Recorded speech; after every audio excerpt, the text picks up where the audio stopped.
It's all over. It is now. Balotelli, Aguero!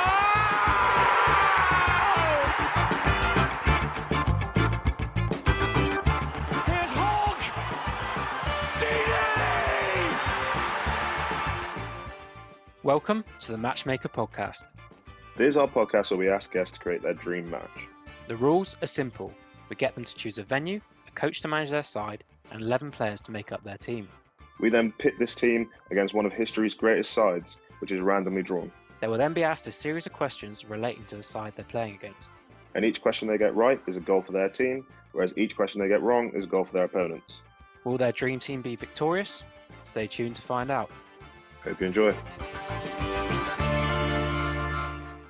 Hello and welcome back to episode 2 of the Matchmaker Podcast. No Freddie today. We've actually been especially joined by Carlo Simone, who's saved the day. I woke up this morning and Freddie was unfortunately feeling unwell. So I had to go into full Harry Redknapp deadline day mode, trying to sign someone else to co-host. And Carlo is the man we came up with. So thank you, Carlo. Oh, no worries. I'm glad to help out. And we're joined today by a really exciting guest. It's Gary Bierton, who is the general manager of classicfootballshirts.com. Hello, Gary. Hello, thanks for having me. No problem. Thank you very much for coming on.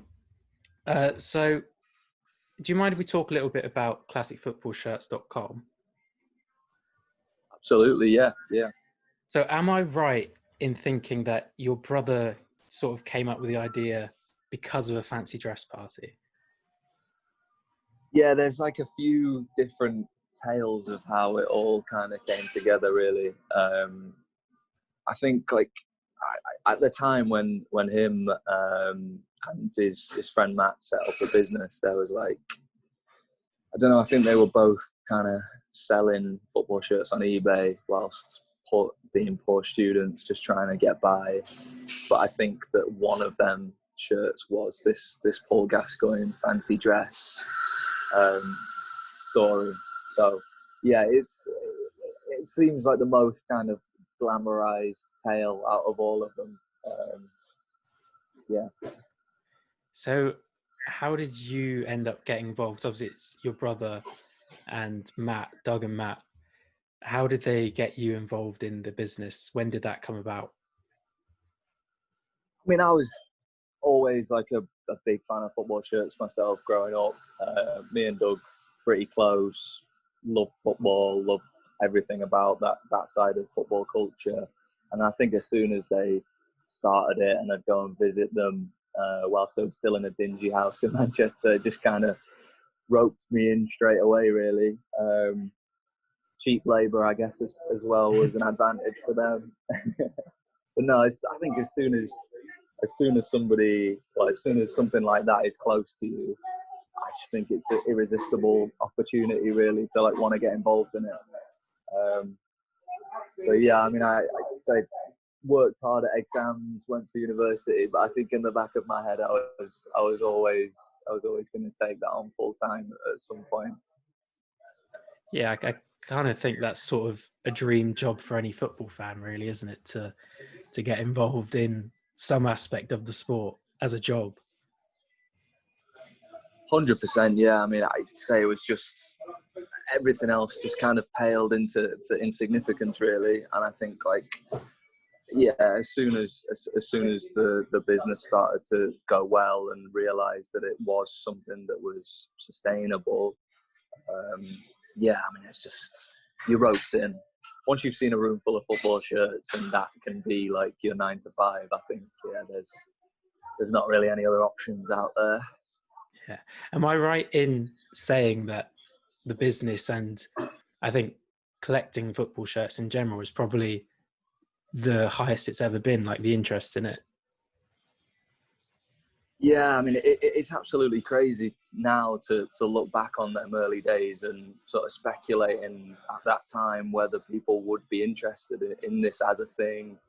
I'd say for the first 4 or 5 years especially, I think we were just kind of nerds sat behind a computer screen almost, and it was a very niche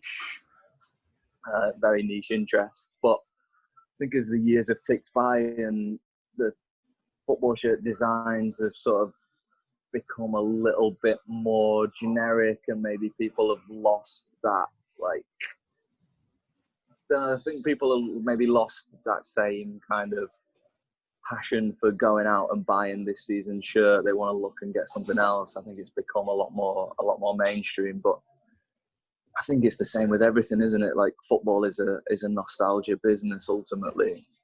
So people are always wanting to look back on the memories. And I think especially now with, the seasons just seem to fly by and years pass by and the kits only last for one season. So I think, looking back to the 80s, 90s in particular, it's a place where people want to be. And I think that's why it's taken on this role that it has. But yeah, it's definitely quite surprising still from our side, because I don't think it was ever the intention for it to become like a popular thing, really. Their concept of starting up the business was just avoiding getting a real job. So yeah, definitely not expected. You said about the nostalgia, and I think that's a really good point, is that people can associate a football shirt with any sort of memory in their life because it's so obvious what year it's from. So, like, I know quite a common gift for newborn babies and stuff is a football shirt of the parent's favourite team or something. So, yeah, the idea of latching onto a kit as a sort of a real life attainable memory of something that's happened is amazing. I think it's one of the best things about football shirts. Oh yeah, absolutely. I mean, my friends will laugh at me all the time because I'll reel off the seasons of the shirts and they'll just be like, "What? How do you know that?" But yeah, I think it's almost like a diary for us. Like, we talk about shirts that I remember buying a Roma shirt, for example, in 2001, and I can pinpoint the moment in time that was from. And yeah, I think I can certainly like go back to memories in my life outside of football, but they all get tied together by the football shirt that you were wearing at the time, or the football shirt that, say, like Man United were wearing at that time. So yeah, I'd say it's all about the nostalgia, really. This is a tough question, but have you got a favourite shirt of all time? But I think it's an impossible question. Is it one of those that like change by the day? Depends when you're at. I think that you never want to sound too boring and generic. And I think surrounded by so many different shirts and designs, it's hard, and it does change quite a lot. But I mean, for me, the one that really kind of will always stick in my mind is the Man United shirt from the treble season. I think the design was so iconic with the zip collar at the time. It felt like the future almost, like, with that kind of technology. And I think like the Umbro diamonds down the sleeves was very kind of 90s, lot of logos appearing, and obviously everything that happened in it. It seemed like every week was just an absolute emotional roller coaster watching them. So many comebacks, so many ridiculous moments. I'm hard pressed to see beyond that. That being said, like, I do absolutely love Serie A shirts, particularly like late 90s, early 2000s, and I think watching Roma in particular in that era with those tight-fitted Kappa shirts, that was special and again different. When I first sort of started watching football, the shirts were very baggy, and really kind of like oversized, garish designs, and then those two shirts in particular, I don't know, I think they just represented like, modernity, maybe the future of how it was going to be. So those are the two. I mean, can't help but keep going on about them, but there's a special shirt that we acquired a couple of years ago. I'm a big Cristiano Ronaldo fan, having watched him turn up at Old Trafford as like a spotty 18-year-old and watching him all the way through to see what he's become. We got a Sporting Lisbon shirt that he wore in one of the halves against Man United in that famous friendly match where they went and signed him afterwards. And we never knew this because all the highlights of this game are Sporting Lisbon wearing their home shirt. But because it was a fixture to celebrate the opening of their new stadium after Euro 2004, in the run-up to Euro 2004, they wore this special gold shirt in the second half. So when we got it through, we weren't actually 100% sure what it even was. And then you do the research and you're like, oh my God. That's history, actually that the shirt that they wore in the second half. Yeah, and it's history right there. So how much? I think for me, Oh, sorry. How much? I don't think it's Priceless. something that will ever sell. I think genuinely priceless. As I say, I watching Ronaldo develop I don't think as a Man United fan, I don't think it really gets any better than that. You know, you can watch somebody turn into the best player in the world, and then beyond that become one of the greatest, if not the greatest of all time. I just think having that shirt, like the last shirt really that he wore for Sporting Lisbon, and that being such an iconic story, it's just, it's everything rolled into one. So priceless. And Gary, is there a national team shirt that also stands out in your mind at all? Yeah, I mean, another one of my favourite players is Robin van Persie. Just when he signed 12-13, everything about that season was special. But the game against Spain in the 2014 World Cup and just everything about that, just amazing. That the header, the fact that it was a repeat of the World Cup final, and then the fact that nobody ever would buy a blue Holland shirt. I mean, everybody would always go out and buy the home shirt, wouldn't they? It's just, it's just not something that you'd really do. So That's the one with the orange number, isn't it? Like the orange number on the front. Yeah. I like that shirt. So I quickly wanted to get that as soon as that moment happened, and it's one of them that happens sometimes with football shirts whereby they can not necessarily be that old, and all of a sudden they just disappear out of view, and that's one of them. And then very quickly everybody kind of revels in that moment and wants to cherish that moment by owning the shirt, and that means that very quickly it's extremely rare and sought after. So that's the one that stands out for me. I think that moment will, no matter what World Cup comes around in the future, I think I'll always be dragged back to sort of getting off your seat in the living room with that header. And then you mentioned the classic Roma shirts earlier, and their third shirt this year is everyone seems to love that. That is such a nice shirt. But is there a shirt this year that's been released, like a new shirt that has really caught your eye? I really like the Ajax away shirt from this season. I think obviously over the last couple of years we've seen the designers and the brands reflect quite heavily on designs of the past. But I think the Ajax one is maybe the furthest they've taken it in respect to incorporating the patterns from the Holland 88 shirt, which is obviously the one that people kind of often pick out as the greatest football shirt of all time, in inverted commas. So yeah, I like that. I think it's the right side of daring. Not a huge fan of the Man United home shirt from this season. What about the third shirt? It gets worse, doesn't it, with every release? Yeah, the less said about that one, the better. But then you never know. I mean, 15, 20 years down the line, could be a cult classic. People will. Yeah, exactly. Yeah. I mean, I'm always fascinated by how these shirts take on that mystique, and the one that's really risen in popularity over the last 10, 15 years is the 90 away, the kind of fleck blue pattern that they wore in the League Cup final.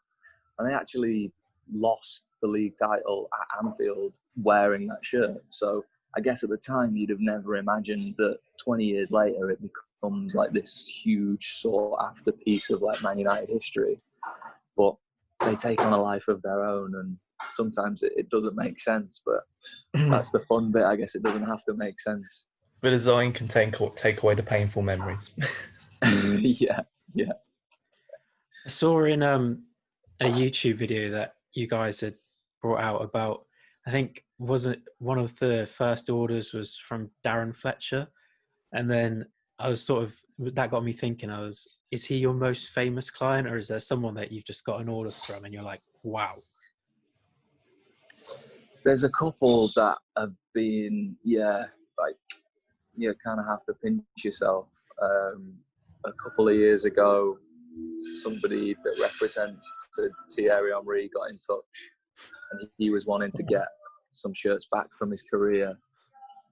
Just like the replicas, I think, just to have up maybe kind of gaps that he'd lost the shirts for. And I think that's the other side of it. You're really intrigued by when it's an actual ex-player. They're like, well, like, why do they want that shirt? Yeah. How have they happened to like not keep that shirt? All those things.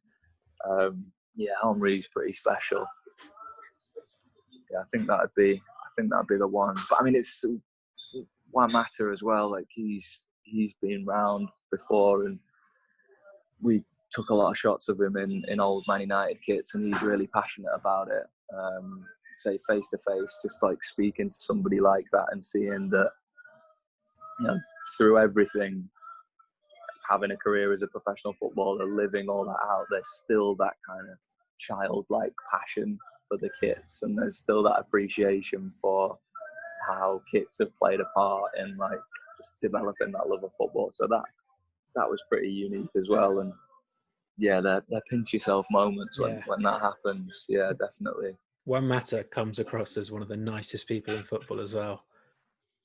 Yeah, like literally the nicest man going. I think we spoke to a couple of people who work at Man United, and I think he's the guy that they get to do a lot of the like charity campaigns and a lot of the PR stuff, because like he's so nice that he's just like, okay, yeah, I'll do it when nobody else will do it. He's the nice one who'll still go along with it. So yeah, he's a very nice man. He seems so nice. He's a good little player as well. But back to the company, what do you think the next steps are? Hard to know, really. Yeah, I've been asking myself that question quite a lot recently, because like you say, football shirts have become such a popular thing, and like it was just not something that we necessarily ever expected. I think our ambition is to always keep adding shirts to the collection. We've been building up a private archive for the last couple of years that we've been doing exhibitions with, trying to get all the pieces, so from World Cups, European Championships, like all them special moments in football history. So I think that's what is really driving us forward. Yeah, I think just keep getting shirts, really. It's always been the way. Yeah, I mean, people ask about like what's the plan. I think it is as simple as that. Like we just love getting football shirts through the door. Still have that passion of opening up a parcel and being like, oh my god, look at this, look at the features on it, all that stuff. So yeah, that's not really gone away. I think it'll always be about the basics. Am I right in thinking that if anyone has a shirt knocking around that they think you might be interested in, they can send it in to you? Yeah, a lot of stuff that we buy is directly through the website. Yeah, it's definitely always an option. Yeah, a lot of people kind of want to, because we sell like recent season kits as well, like have a huge kind of clearance range on the website where we'll try and get teams from Europe, like hipster teams, I guess, like your Napoli's, your Dortmunds, that sort of stuff. I'm wearing a Lyon one right now from your website, in the clearance. Yeah, there you go. So I think people sometimes want to like cash in their classic shirts, get something a little bit different this recent season, and then maybe go again and kind of refresh their collection a little bit. Fair enough. Yeah. So do you want to move on to the second part of the show now? It is your dream team, the part on the Matchmaker podcast where the matches get made. I mean, this was extremely difficult process. Been around the houses a few times, I have to say. Should we start with the stadium and your favourite stadium that you've either been to or just you love to look at or whatever? So again, I keep harping on about Ronaldo, don't I? But we went on a trip to Ukraine for Euro 2012 and travelled all around the country watching various different games. And we started off in Kharkiv. I'm not sure if you remember, but like the build up to that tournament was all about how like England fans shouldn't travel. It's going to be really dangerous. So I think we went into that like really not being sure what the atmosphere was going to be like. And that first game that we went to, the Metalist Stadium, was Portugal versus Holland. Amazing atmosphere. Everybody was so welcoming. Completely different perspective of what we thought it was going to be. Ronaldo scores 2, unbelievable performance. And I don't know, I think that night it just sat there like I'm watching my childhood hero in Ukraine, in like Kharkiv, a place that I probably like didn't even know anything about 3-4 weeks before. It was just one of them bizarre, amazing experiences that you can have just going to a football stadium, isn't it? It's like, yeah, it's really one that sticks with me. I will add though that it was fairly depressing, and we watched the England-Italy game in Kiev. Thought we were going to win on penalties, suffered the usual heartbreak. So romantic start, but wasn't a romantic end. Yeah. That's my dream, to go to an international tournament. I think just to feel the atmosphere would be amazing. Yeah, like I said, it was just, it made it more special that there was this like uncertainty around it, and really was like not many England fans were supposedly travelling. Nobody knew what the atmosphere would be, and yeah, I think that made it even more special. Really, it was a proper old school like local stadium in amongst the kind of suburban houses. Yeah, it's just really cool experience, and say just to watch the world's best players there as well. Portugal, Holland, like a really, really good game. Had everything to it as well. It was a complete experience, really, one that I think will stay with me forever. And then on to the guy who's going to coach your team, the manager.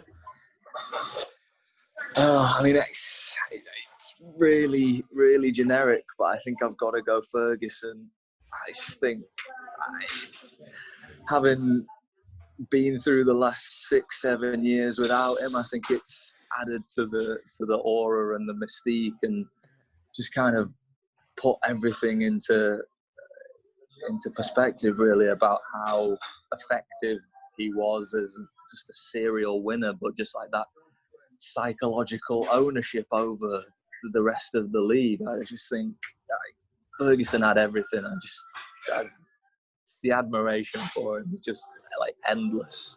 Just think that by 2010-11, we were playing Darren Gibson and Raphael in centre midfield in an FA Cup quarter-final against Arsenal at Old Trafford, and still winning. Just think nobody else could pull that off. No, I think there's so much you can say about Fergie. That's just, he's the greatest of all time, without a doubt, in my opinion. Yeah, and I just think that idea that when you just look back through the eras, and I think after winning the treble, and particularly I remember like the 2001-2002 season when he was going to retire, and we started the season terribly, and there was all this like Ferguson's done, Man United had done, and I think that like ability to like evolve and create not 1, not 2, but 3 like amazing teams. I think came back again to win the title 02-03 when everybody thought that we were kind of done and thought that it was Arsenal's time, and then Mourinho comes along and you're thinking, I mean, we lost I remember we lost 3-1 at Stamford Bridge. Ricardo Carvalho ran the length of the pitch, and that was a game that crowned them league champions. And I remember just thinking, like, this is going to be an uphill battle, really. And then So he overcame every challenge, didn't he? Pretty much. Yeah, just I think that ability to just whatever's put in front of you, see a way through it, keep moving with the times. I think now you look at managers and they very quickly can become kind of lost in their era. Really, I think you look at, say, Mourinho, for example. Now it's weird to think that 15 years ago Mourinho was the kind of revolutionary manager, and now everybody's prepared to say that he's quite stuck in his ways. Whereas Ferguson just always moving with the times, or always happy to change. And so I think by the end it's just this amazing aura that carries the team through. I just say, you look at the team sheets, particularly 2010, 11, 11, 12, and you're like, how the hell were we winning a league title with this? It's crazy. But say that's the power of the myth, let's say. Yeah, Fergie times like sort of become a bit of like not a joke, but do you know what I mean? But there's a reason why Fergie time became a thing, because he just had that influence over teams that you just thought they aren't going to lose, they're going to win. No matter what the time is, they're going to score. Influence over everybody. I mean, you definitely had a few more extra minutes added on throughout the years for, the point at the watch. If you're the fourth official, must have been a pretty unnerving experience. So, yeah, I just had it all, really.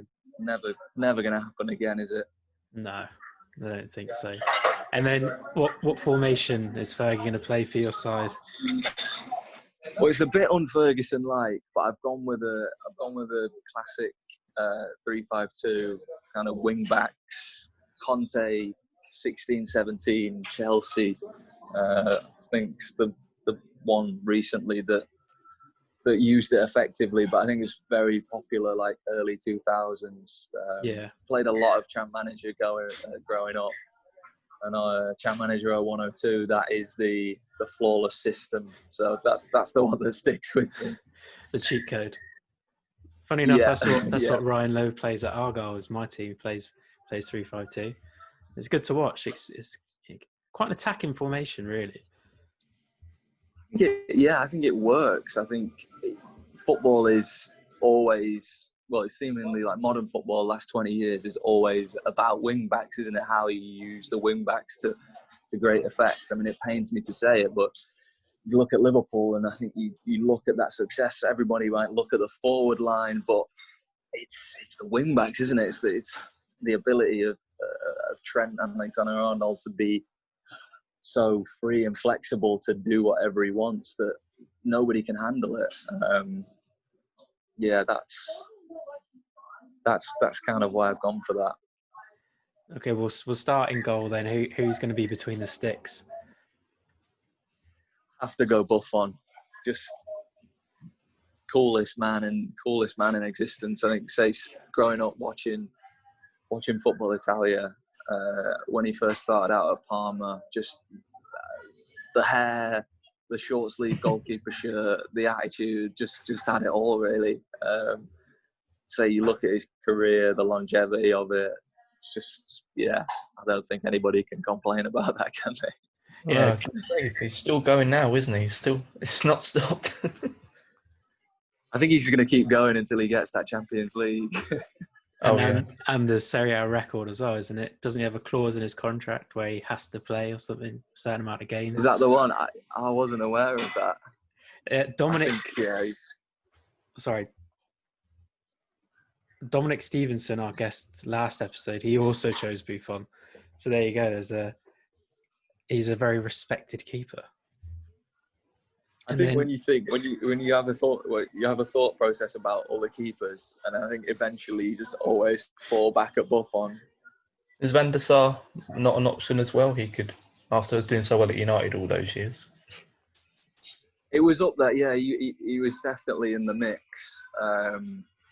So I think the difference. I think always with a goalkeeper, you want a bit of eccentricity, don't you, and a bit of something extra beyond that talent on the pitch. I mean, Van der Sar's ultimate professional. I mean, I remember I had a season ticket the year when he just didn't concede a goal. He didn't concede a goal for like over 1,000 minutes, something ridiculous, and they set the record. But I just always wanted Gigi's hairstyle, so that was the difference. He's one of the coolest men in football, isn't he? And him and Perlo now at Juve as well. I think that's just what an iconic partnership that will be. Yeah, the dream team. Yeah. Need to know what conditioner they're using. I think Buffon's one of those players that I think he's destined to go into management. Oh yeah, definitely. You can see him in a like pristine black suit on the sideline now, can't you? Yeah, Italian designer. Yeah. When he eventually gets past 50, and think about the time. Yeah, you never know. He may just keep playing. There's that player in Japan, isn't there? Who's like 50. Oh yeah, very special. Yeah. It's possible, isn't it? I mean, you look at the nutrition of the modern players as well. I mean, say Ronaldo again. You just think they might go forever. Yeah, doesn't he have the body of like a 24-year-old or something, according to science? Something ridiculous like that. Yeah, good statistic that. Okay, we'll go on to the first of the three men in front of Buffon. So the first one I've gone for, Nemanja Vidic. Again, Man United bias, I guess, but game that always sticks out for me is this 4-3 defeat at Ewood Park. We signed Vidic, I think, January 2005 with Patrice Evra, who is my left wing back as well.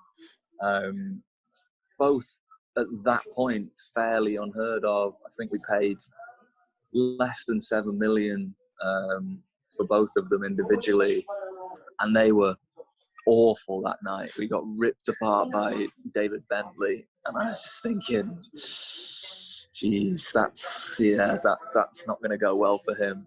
And then to think years later, just developed one of the great defensive partnerships with Rio, became such a kind of influential character in that dressing room, a real symbol of Man United in that era. Fearless, absolutely fearless. I think if I was a striker, there isn't a defender I'd rather not play against than Vidic. I mean, the guy's just scary. Yeah, I mean, I think everybody other than Fernando Torres. Yeah. I was going to say, that'd be the only one, wouldn't it? Yeah, that just didn't make any sense, defied logic. But yeah. Vidic had a habit of getting sent off against him, didn't he? It always seemed to happen. He just seemed to be in his head. It didn't really make sense. He just somehow had the run on him. I don't know whether that's a thing where the margins are so fine at that level that you look at your opposition that day and something just feels different. I mean, it was a strange afternoon losing 4-1 to Liverpool at Old Trafford. Very strange. Still get reminders of that. Yeah, every year. The picture of Dosena mid-lob gets sent through. That was a weird era of football. Oh yeah, for sure. I think it's in terms of pure defending, though, I think Vidic has got to be one of the Prem's best of all time.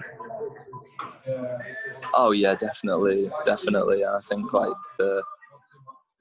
think that partnership. Say, you look at Premier League era. I think it was like Hippier and Honcho before that were really renowned. Then you look at Carvalho and Terry, and then I think that 06 to 09 era is Vidic and Ferdinand. It belongs to them. Good times. Could use him now. Really could use him now. For his football skills and his lawyer skills. Who are you going alongside Nemanja? Alongside him, I went for Paulo Cannavaro. In the middle. Not Paolo, Fabio. What am I talking about? I'm getting them mixed up. Just absolute rock. Just think like skinhead World Cup 2006. That Nike advert as well in the build-up to 2010 World Cup. Like Il Capitano. The one. Again, like I think I have a real affection for Serie A in that era. Really wish I'd have seen him play in England. I think it's a shame that the Premier League wasn't quite now then, wasn't the same level of attraction for those kind of players. But yeah, definitely don't think we're conceding many goals with Cannavaro and Vidic at the back. Is he the last non-attacker to win a Ballon d'Or or something like that? Oh yeah, no, I think you might be right actually. It's true. Yeah. I always liked him because I'm pretty short, and he was, for a centre half, he was pretty short as well. So I thought there's hope that I could make it one day. And they're inspiration for all those. I suppose it shows. Always liked it as well when. Sorry. No, it's okay. Go on. Always liked it as well when the Italians, like, they had the long hair and then eventually they'd go full skinhead, and then like that's when you knew they'd made business. Yeah, I think didn't Bonucci go down that route? I think. Yeah, and you just look at them and you think, geez, scary. Yeah, Vidic and Cannavaro, both with their short hair, I think I wouldn't even want to go in that half, to be honest, if I was playing for the other team. Yeah, definitely. And then who's the man on the other side of Cannavaro? I'm guessing he's in the middle. But Another skinhead. Cannavaro in the middle. I mean, I've gone for just like, you wouldn't want to go out you might want to go out for a drink with them, but you definitely wouldn't want to be sat in the opposition changing room. Went for Sergio Ramos as the other choice. I don't like Ramos. I hate him, but I think that's meant to be the point, isn't it? You have the respect just for that sheer, I will do anything, absolutely anything to win. Like, even if it means sleeping with your girlfriend, I'll do it. He's the classic player that you want him on your team, but you don't want to play against him.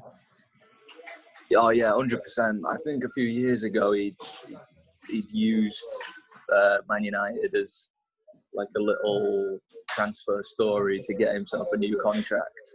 And you're reading it in the papers and you're like, oh, I don't want to believe that this is going to happen, because I don't want to get my heart broken, because you know that really what it's all about. But yeah, definitely. I think, it'd be hard pressed to find kind of a more kind of sheer desire to win, just like do absolutely anything. Be hard pressed to find that mentality beyond Ramos. He's got goals in him as well, hasn't he? I think this season as well, he's been bagging them for Real. Yeah, he's always knocked in a few. I mean, he obviously scored in that Champions League final as well when they pulled it back against Atletico. Always liked him as well, because again, going back to champ manager, football manager, you're like, in his Seville days, he'd be the one that you would try and get, the wonder kid. Jesus Navas. Yeah, Jesus Navas, Carlos Marchena, Sergio Ramos. They would be the three that you'd kind of always try and go for. So again, you pick up these names, don't you, from when they're like 18, 19, and then you watch them, follow them all the way through. Something quite satisfying in that. Yeah, you almost feel like you've had a say in their career, almost like, I discovered them. Yeah, you got that. Yeah, you're like, I knew him as this text. He won me the Champions League for Burnley or something. Yeah, absolutely that. Okay, so you've said we already know you're left wing back, but I think it's a great choice, Patrice Evra. I think everybody's the $1 million question with Man United over the last few years has been kind of what's the missing ingredient, and they've signed a star name in every single position, haven't they? But I think Evra's irreplaceable. Like I said before, you look at the team sheet from the early 2010s era, and you think, how are we winning these games? And I think it's the pace of Evra. Evra's got that ability to like just get to the byline, take risks, great crosser of the ball, just good mentality. I think if you look at the Bayern system, and I was watching Alphonso Davies in those Champions League knockout games especially, and I saw a lot of Evra. Oh, sorry, I think the mic cut out then. Oh, sorry about that. Oh, there we go, yes. Can you hear me now? Back. Yeah, it's back. What was I saying? I was watching a lot of Bayern Munich in lockdown, particularly in those Champions League knockout games, and Alphonso Davies just saw a lot of Patrice Evra in him. Really, I think like he's maybe a little bit more skillful, but that good defender, but willing to like be seen 75 yards up the pitch, happy to like make lung busting runs, and I think that's where there's goals in the team. That's where the excitement's coming from. He seems like a good. Love Patrice. Yeah, as I say, he seems like a good character as well off the pitch. And then I don't know if definitely. You watched Soccer Aid, but he was probably one of the best players on the pitch as well. Still, he'd probably still do a job for someone. Yeah, he's one of them. Like you look now in the footballers as like content producers. I think he's up there, isn't he? Yeah. He's always got a good Instagram post in him. Although that one about the chicken was just weird. Yeah, there's a fine line sometimes, definitely. Okay, and then who's on the other wing? I've gone for Cafu, right? Defensive midfielder, right? I think that Brazil team, 2002 World Cup, just getting him in that Roma shirt, you just respected him, didn't you? He was just one of those players that you kind of grew up and you looked at that name and you just thought, world class. Like, yeah, I don't know if they can really say any more than that, to be honest. It's just a world class player. I think he's the one where a new right back comes through, a kid, and they'll be like, oh, he's the next Cafu. Like, he's the name, he's the right back. I think with him and Zanetti, they just get in any team, any era. You'd be hard pressed to leave them out. Just as a professional, just as a serial winner. Yeah, he's got it all, and I think he fits quite nicely into that system. Yeah, I think your back five alone is ridiculously good. Yeah. Another one of them players as well that you just say, I think of that time, you're just like, never going to see him in the Premier League kind of thing. Just appreciate him from afar. And then in the middle of the park, who have you gone for?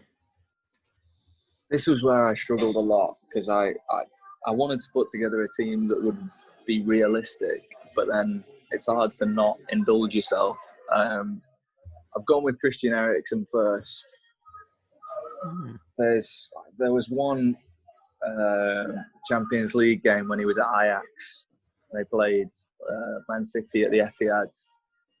And as a student, you could get quite cheap tickets to Man City games in the Champions League, and he was just phenomenal. I think you looked at Ajax in the last couple of seasons, and you've obviously seen those young players coming through again. And then they've been a little bit more high profile because of their success, but yeah, Eriksen was that like young, exciting, just absolutely unbelievable on the ball. And sometimes you watch a player in the flash and you just appreciate him 10 times more than you ever would watching him on TV. I just developed a bit of a crush on him after that. I was always annoyed that he went to Tottenham. Just always annoyed at the transfer fee because it was an absolute bargain. Yeah, even his fee to Inter was a bargain as well, wasn't it? It was only like 20 Yeah, million or something.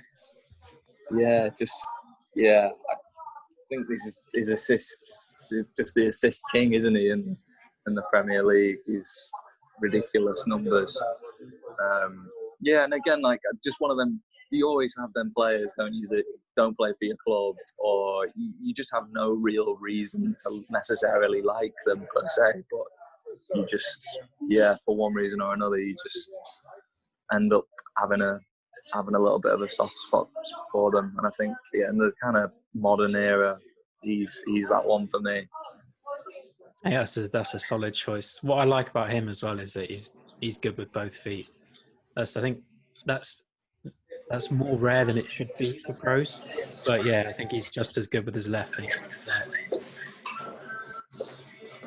He's got that natural he's just got that natural technical ability, hasn't he? I think like as football's changed as a game, hasn't it? It's become much more about speed and fitness and all those elements. But I think when you see a technically gifted player, it's just he could have played in any era, any style of game Eriksen would have excelled in.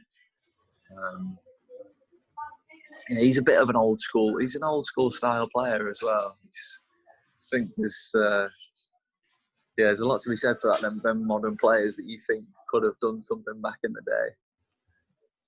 Yeah, timeless. And then who have you got next to him?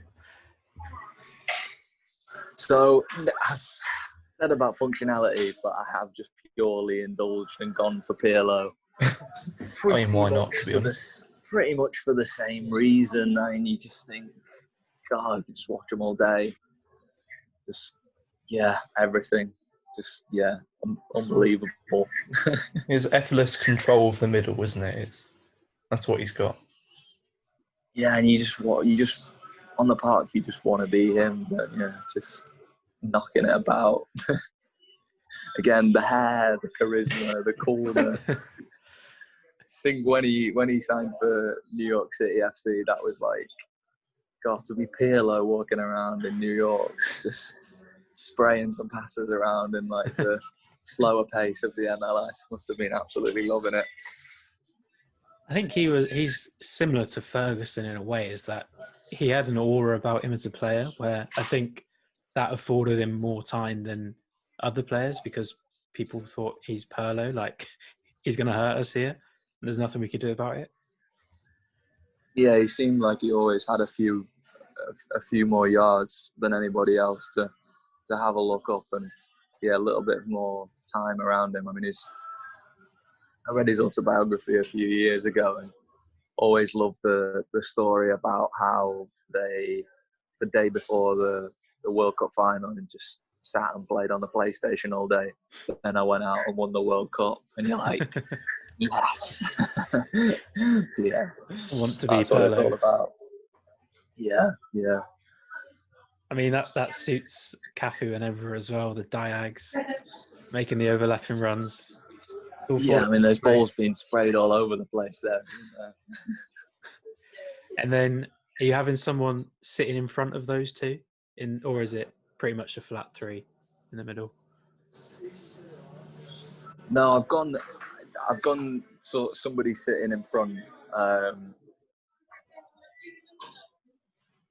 So I went for Ronaldo, but it's not really his conventional position through the middle. But I just think you kind of have to have him in there. I didn't want to put him up front either, because I know that he's kind of adopted that position later on. But I think like my favourite Ronaldo incarnation is this like attacking midfielder left, attacking midfielder right. So I think he's kind of able to occupy multiple positions, got a bit of a free role in that space. I mean, I think I've said enough about Ronaldo already. Revealed the man crush. I mean, I there's so much you can say about him that it's almost not even worth it because everyone knows how good he is. Yeah, I just think I just was really, really lucky to. like my brother started at Manchester Uni in 2003, so he literally signed as he kind of went. So early memories of being in Manchester in that time. I remember he did a FIFA 2004 signing in HMV on Market Street, and I just think it's just so mental to think that he's now like commanding like £1 million for an Instagram post, and you're in a queue in 2003 just with about 50 other people wanting him to sign a copy of FIFA. I just think that's kind of a good reflection of where football's gone and where he's gone in his own right. And you just, I don't know, I think you must have the same things, right? You have a particular player that you've watched kind of grow up, and you feel like you're particularly invested in them and you really want them to do well. I think he's testament to working hard as well, isn't he? Like, oh yeah, like I remember watching him like 2005-06, really frustrating. Like, he was getting there, but the end product still wasn't there. And I think the whole episode with Rooney and thank you, the whole thing with the England versus Portugal and the wink, and then I think he went away that summer and they put him on a special nutritional diet, and he just came back ripped. And him and Rooney scored 2 apiece. I think we beat Fulham at home 4-0 on the opening day of the season, and it was just like, oh yes, this is it. Like, it's happening. And after that, he was just unplayable, like untouchable. I remember Alan Hansen, match of the day that Christmas, just like absolutely pouring over him. I just thought, Alan Hansen never has kind things to say about a Man United player. So Alan Hansen pouring over him, it must be pretty special. I don't want to bring up bad memories, but how did you feel when he left? I think my only disappointment was that Champions League final in Rome against Barcelona is my one big disappointment as a Man United fan. I think if he'd have come out before that game and said, I'm going, this is it, this is my last game, I think the whole narrative is different. I think he doesn't go gung-ho to try and win the game on his own. We win the Champions League back-to-back. Messi, Guardiola, that never becomes a thing, and the world is a different place.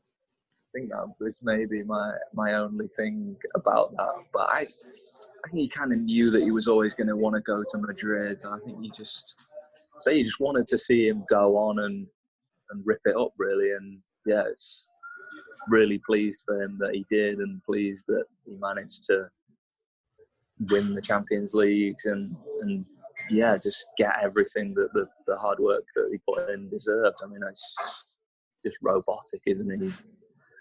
Say Carlos Tevez tells a story about going to training at 8 a.m. Ronaldo would be the guy who was there. I'd go in the next day at 7:30.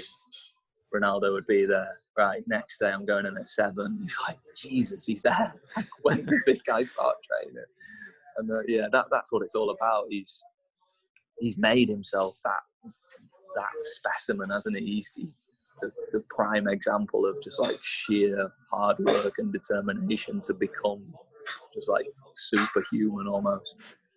I love the table tennis story as well. I can't remember. Was it Ferdinand or? I think it's Ferdinand or Berbatov. Neither of them could beat him. Do you have a favourite goal by Ronaldo, or is it too hard?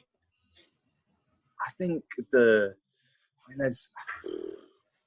is hard, but I think the Arsenal Champions League semi-final, the free kick against Almunia, just ridiculous, just absolutely ridiculous. And I think Arsenal fans had the hope that they would be able to they lost the first leg at Old Trafford 1-0, but they thought we'll do something here at the Emirates. Obviously, we score after 6 or 7 minutes, and Park Ji-sung scores, and then the free kick's just a ridiculous angle. I mean, Almunia could probably have done better, but you just remember watching that in a pub in Manchester, just absolutely packed out. Matt, who is the co-owner of the business with Doug, is a huge Arsenal fan. Just remember looking at him and thinking, nothing you can do about that, is there? I saw that. just that resigned look in his face. So, yeah, I'd say that's the one that stands out more than any. I mean, not that you need two other sources of goals with Ronaldo in the team, but who have you gone for up front? First choice, Batistuta. Just goals. Just I think we played them in the Champions League. I remember watching him. I think when Arsenal used to play their Champions League games at Wembley, I remember watching him really embarrass them in that game. I think he came to Old Trafford the year after. And then he's one of them players that, when he first started, he's a bit, maybe just like a little bit before my time, but he's one of them players that you've gone back and watched his goals on YouTube, and he's just like, he's carrying that Fiorentina team on his own. Then later on, obviously, he goes to Roma, and you're not gonna see much more of a good looking forward line than Batistuta and Montella at Roma. I mean, it's the ultimate. Fiorentina are another one of those sides that their shirts are just iconic as well.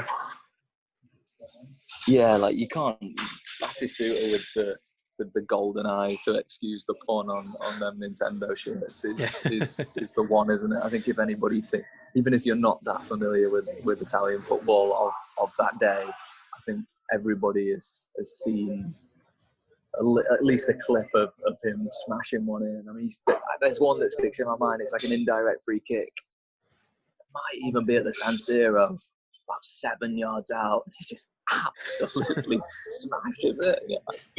Yeah, there's a line of about 8 players, and all of them just like, nah, forget it. And I went to Florence a couple of years ago and managed to catch a game, and in Florence you just look at like electricity boxes, lampposts. There's just like mini murals of Batistuta. So, oh really? I think when you go around the city and you see that like a city loves a player as well, I think it adds to the whole thing of it, doesn't it? Yeah, an iconic forward. And who's going to partner him up top?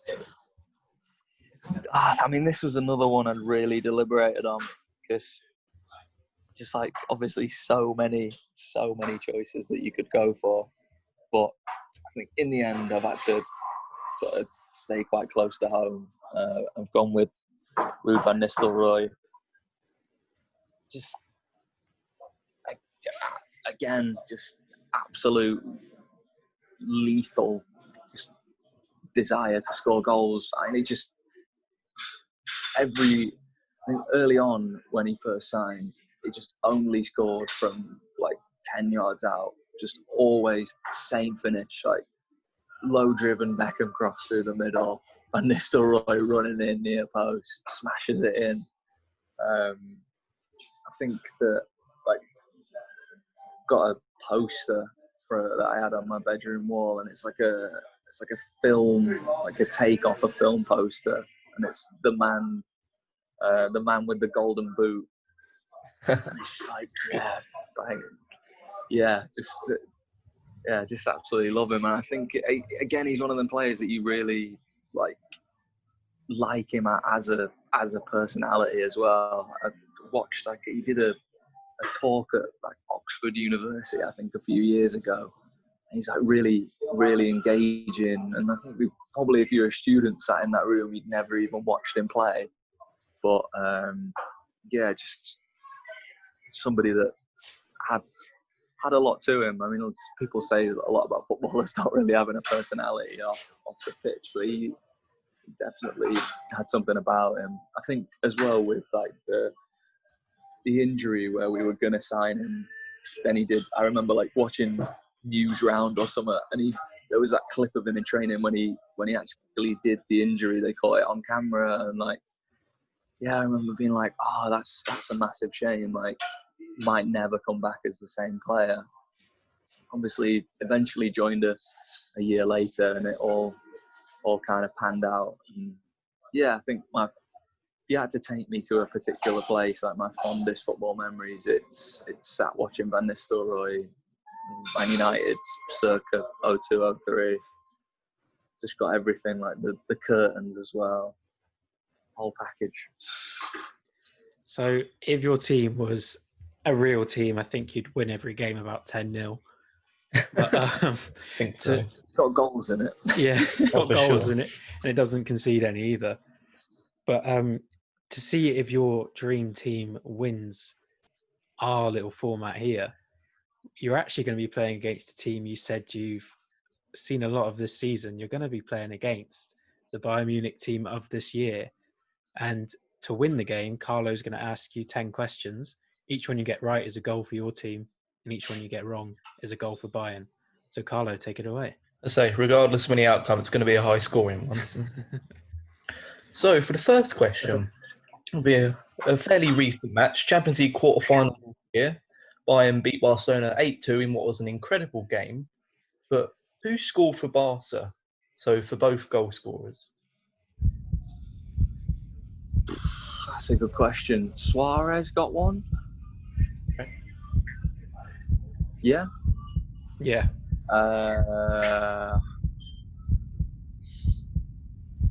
He didn't score in that game, did he? I'm going to go... I'm trying to rack my brains already. I'm going to go Rakitic. I see, this was kind of a tricky one. It was put down as Alaba own goal for their other effort. Ah, right, okay. So that was quite a tricky one, one, to be fair. Yeah, that was a tough one. All right, so 1-0 to the Bayern of this season, but as I say, there's plenty more questions to go. So I think a slightly more fairer one. So who wore the number 18 shirt this season for Bayern? Who wore number 18 shirt for Bayern? Philly Lahm wears 18, right? Or am I wrong there? For this season? I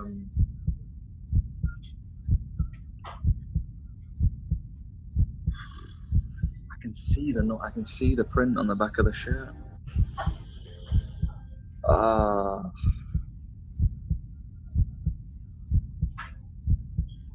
Hummels? I've gone. It was put Leon Goretzka. You know, I had about 4 names. I was just, it sounds weird to say it out loud, but I was just seeing that picture of him like absolutely ripped. Yeah. Oh. Sorry, I'm not sure what happened there. I think my answer was so bad that it decided to disconnect me. I'll just put a little technical difficulties cut in. So I say we were on the second question. So that is 2-0 to Bayern at the moment, but as you say, there's still 8 questions. It's still time. Could be 8-2. That'd be Sorry, I'm getting nervous now. I think this one I reckon you will get. So who is the front shirt sponsor of Bayern's kit? T-Mobile. Yes. There you go. You got one back. He hung strung and quartered if I didn't get that one. All right. So for the fourth question, so Kingsley Coman scored the winning goal in the Champions League final this year when they beat PSG. But what year did he permanently sign for Bayern? Because he was originally on loan. So he was at Juve. I want to say 16-17. So, yeah, 2016. I have it down as 2017. I'm sorry. So they got one further in the lead now, as I say. Still time, but time. Fergie time. So this one's Alphonso Davies, who you spoke about earlier. So who did Bayern Munich sign him from? They have signed it from Montreal Impact, or they signed him for Toronto. I think it's kind of close. It's Vancouver Whitecaps. Whitecaps. Yeah, of course. I can see him in that shirt. They're sponsored by. They got Bell as their sponsor. Oh God, so that's 4-1, right? Yeah. It's going to be We're going to see the Mason comeback 9-1. That'll be right. So I say this is, I think, a key question here to see if you can actually win it or not. So, which defender made the most appearances in defensive positions for Bayern last season? That's a crucial part of the question. Just defensive positions. Defensive positions. That's got to be some sort of clue there, hasn't it? Yes. Might not be the most obvious answer. That's why I think I clarified. Like a Neuer kind of. Not counting the goalkeeper. Boateng. It's Benjamin Pavard with 47. That is a surprising one, that one. I was saying, I thought you might have answered Hummels again, but that's why. I didn't want to recycle answers. That would have been showing my limited knowledge. That's all right. Well, that's 5-1. Can still draw. Say, the draw's still an option. And so also, Dominic, our last guest, lost 6-4, so there is no pressure to win, really. The taking part that counts. Yes. So this one is multiple choice, so it might probably be fairer. So what was Bayern Munich's goal difference at the end of the Bundesliga season? So you got A plus 68, B plus 78, or C plus 88. And they scored a lot of goals.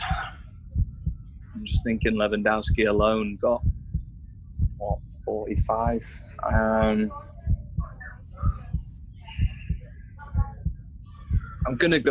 go 78. I'll stay prudent and go 78, but it wouldn't surprise me if it's 88. See, this was quite surprising to us, but it was actually plus 68. Really?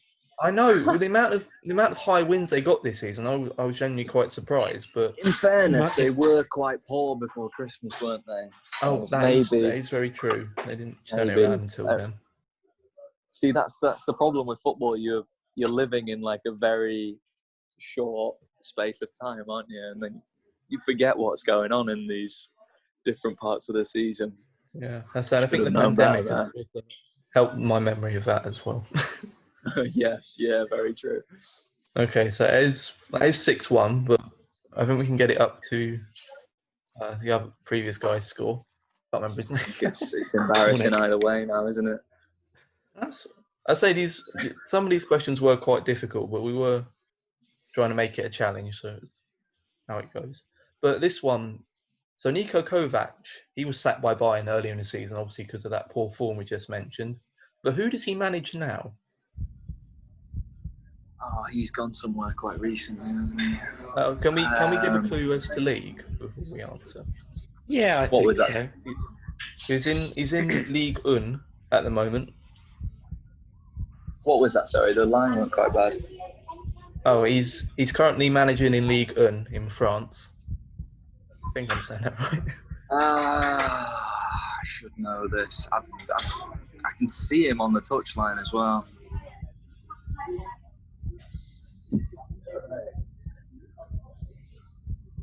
He's not a Lyon, he's not a PSG. He's still going to have got a fairly big job, hasn't he? I'm going to go Monaco. I feel like I can see him. Red. So I think Paul's nodding of approval is correct answer. Very well done. The recovery starts here. Right, so it's 0-0. It's 0-0. So let's say 6-2. Sorry, it's a break the illusion. So another multiple choice now for the second to last penultimate question. So, how many wins did Bayern Munich get in all competitions last season? So, we've got A, 40, B, 43, or C, 46.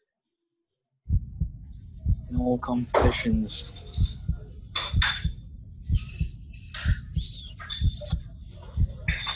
I'm going to go 43. Again, correct. Yes. That was solid It's on answer. now. And now for the final question to get it to 6-4 to match last week's result. So, somewhat surprisingly, Bayern lost the DFL Super Cup final to Borussia Dortmund. But what was the score in that game? Oh, it was crazy, that game. It was crazy. I remember Dortmund scoring very, very early on. I want to say 4-2. Oh, it was slightly more conservative than that. It was actually 2-0 to Dortmund. 2-0? Oh, Yeah, and maybe I'm thinking of the wrong game. Oh, maybe, yeah. Was that a different one? Yeah, there was a crazy game between them quite recently. I can't remember what. Maybe I'm getting mixed up. I feel like in that Super Cup game, maybe Neuer made a really bad mistake early on. Something like that. I'm getting it. It all merges into one. Too much football. It's just like... I'm saying there's such a gap of time in between when that happened now. I don't think that helps. Well, yeah, it was over a year ago, I think. Yeah, I suppose it is, isn't it? That must have been August or so. Jeez, yeah. Right, so Time flies. yeah, that's it. It was certainly a high scoring one at 7-3. I'm not sure it would have been that in real life. No, I think it would have been slightly different, a bit close. But yeah, there we go. That wraps up today's episode. Thank you so much, Gary, for coming on. Really appreciate your time. Thanks a lot for having me. I really enjoyed it. Up until the quiz. Maybe you can come back on at another time and redeem yourself. Yeah. No, I'd like that at some point. Get my stats in place beforehand. Yeah, technically we haven't ever said no Googling, so you could have sneakily had a little could have had my laptop on the side. Haven't thought it through, have I? And also a massive thanks has to go for Carlo for stepping in at about 10 minutes notice. So it certainly wasn't obvious for me that Carlo's just had to come in. So thank you very much for that, Carlo. I'm glad I was able to fill in. And obviously get well soon, Freddie, as well. And Gary, once again, thank you. And thank you to anyone who's listened or watched. And if you are new and haven't already, then we'd really appreciate if you could subscribe. I mean, I think we're on 20 subscribers now, which isn't amazing, but for us, I was pretty happy with that. So yeah, hopefully we can grow a bit more and let's get to 100 by the end of the year. Well, that would be pretty good going. But yeah, thank you. I hope you enjoyed, and we'll see you for the next episode.